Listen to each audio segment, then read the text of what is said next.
Welcome to this quick guide on how to use Enthu.AI's keyword search feature. In this video, we'll show you how to search calls using specific keywords and explain the difference between match all keywords and match any keyword. Let's enter some keywords like discount and offers.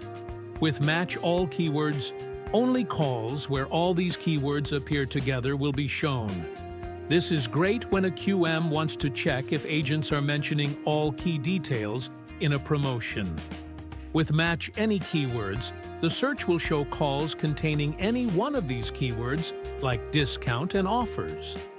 This is useful for a QM looking to find any call with any promotional term mentioned, even if not all details are covered. You can filter your results by teams, call date, agent, call type, call reviewed, and call duration.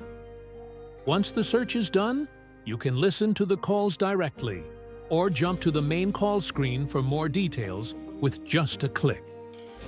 That's how you can easily search and filter calls with Enthu.AI.